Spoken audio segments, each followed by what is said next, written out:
Swastiastu, Nama Budaya, Salam Kebajikan.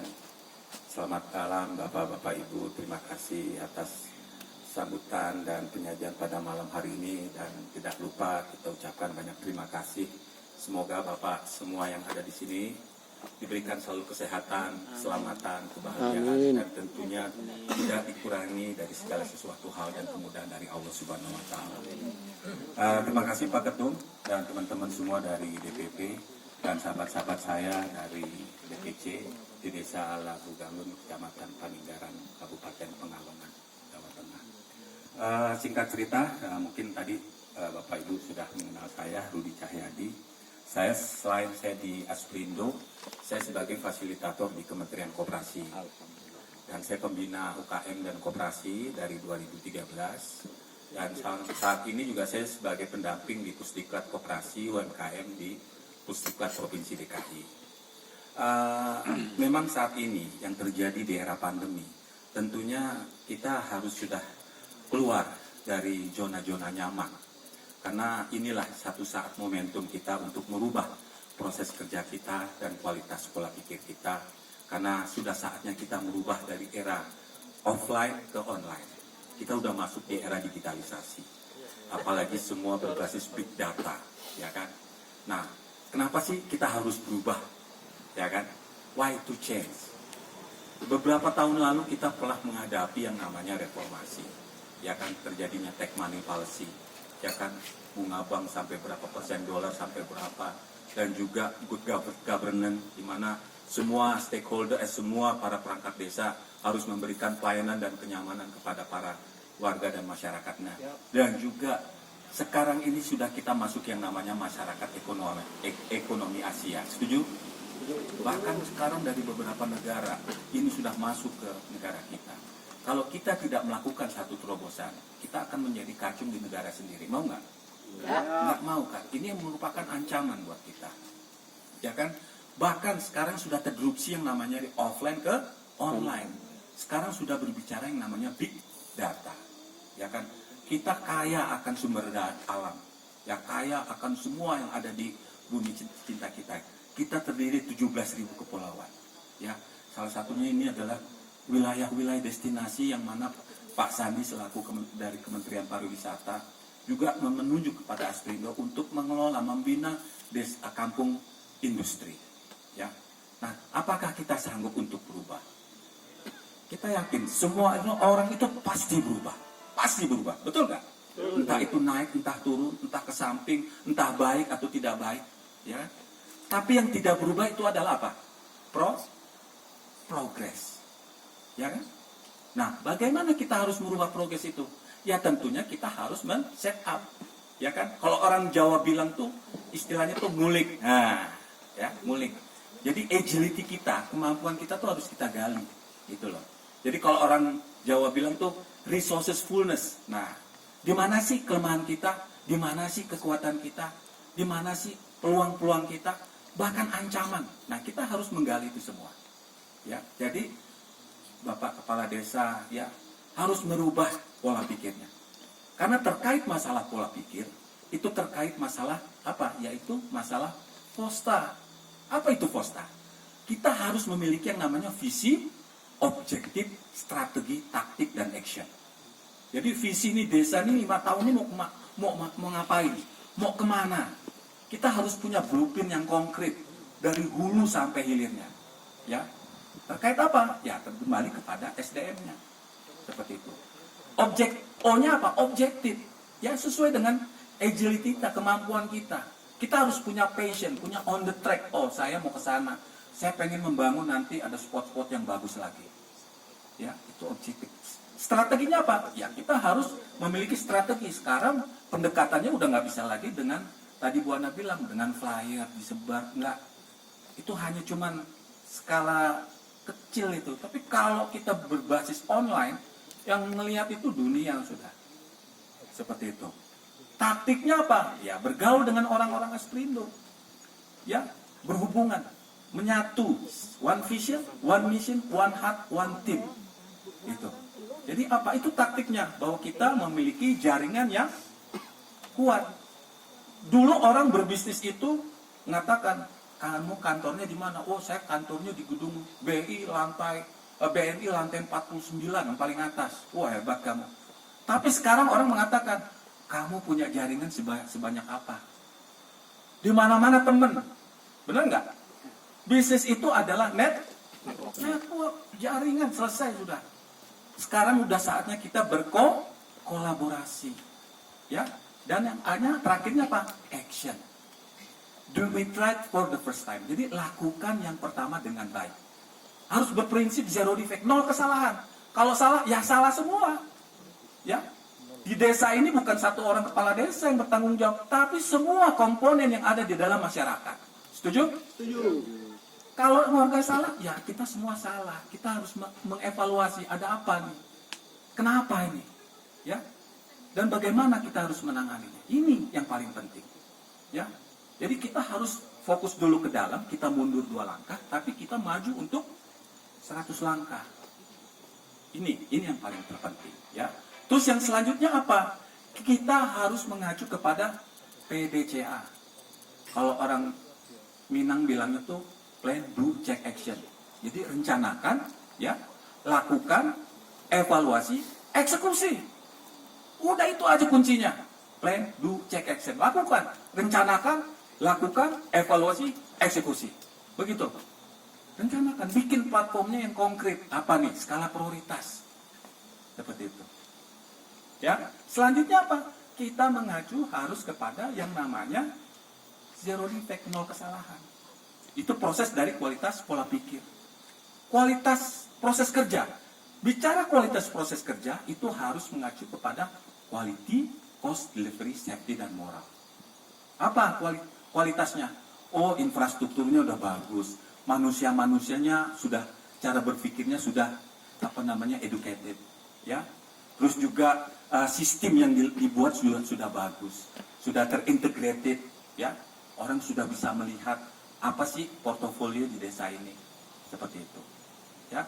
Terus delivery time-nya, ya, itu juga masalah penting karena penyajian. Kalau kita memberikan informasi, masalah internet aja masih jadi masalah. Kapan kita mau dilihat oleh masyarakat luar, benar nggak? Kalau kita punya spot-spot bagus tapi sinyalnya ngilang-ngilang, ini kan juga menjadi masalah, menjadi problem buat kita semua, ya kan? Terus aspek moral. Nah, bicara aspek moral itu bicara service excellent. Ya, apa itu artinya? Masalah kepuasan pelanggan. The next process is customer. Ya, kita kalau memberikan pelayanan yang bagus, yang jualnya bukan kita. Orang foto di spot danau, orang lihat di Facebook, oh di mana nih? Oh di desa Lambung Gelung. Jadi yang jualan itu bukan kita, orang yang moto. Akhirnya viral itu tempat, wah keren seperti itu. Jadi ada efek dominonya di situ. Itu loh, itu ya. Jadi yang paling terpenting adalah bagaimana kita menyatukan engagement kita tadi. One vision, one mission, one heart, one team. Seperti itu. Ya, itu kualitas proses kerja. Nah, bicara kualitas hasil karya, ya, bicara kualitas hidup. Nah, terkait dengan bicara kualitas hidup, ini terkait dari 5 jari kita. Jempol, pegabare Pak, apa tenang. Nah, ini jempol nih. Kesehatan, telunjuk. Kalau kita sholat terakhir atahiyatul, apa hubungannya? Dengan Tuhan yang Maha Esa. Tuhan. Dulu waktu kita sekolah, kita punya cita-cita. Setuju nggak? Jari kita yang paling tertinggi dari jari kita apa? Jari tengah. Kaitannya apa? Kita harus punya cita-cita. Itu tadi yang saya katakan FOSTA. Visi, objektif, strategi, taktik, dan action. Do itu udah lakukan aja, itu kuncinya. Ya, keep moving, lakukan terus, bergerak. Perubahan terus. Adanya satu perubahan yang berkelanjutan. Seperti itu.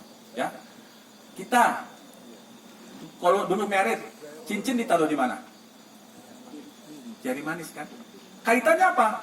Yaitu kaitannya dengan keluarga yang sakinah, mawadah, dan warohmah.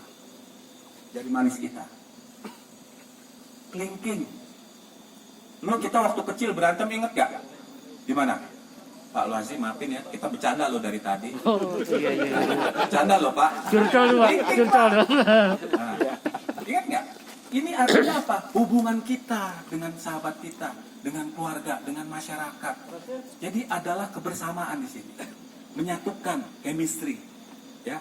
Jadi pemahaman daripada 5 jari kita, ya. Nah, berkaitan tentang yang terakhir, kualitas iman takwa. Ini juga sama kaitannya dengan 5 jari kita, ya. Hubungan habu minallahnya kita semua muslim ya. Kita harus melakukan setiap kita sebelum melakukan aktivitas, kita selalu istighfar. Karena segala sesuatunya, apapun yang kita lakukan, 9,99% itu memang punya kita. Tapi 0,1-nya itu Allah Subhanahu wa Ta'ala. Ya. Jadi kita selalu merendahkan, kita terus mengevaluasi apa yang sudah kita lakukan. Satunya apa? Kita baca Al-Fatihah. Ya, 513. Jadi habu minallahnya 513, habu minanasnya 513.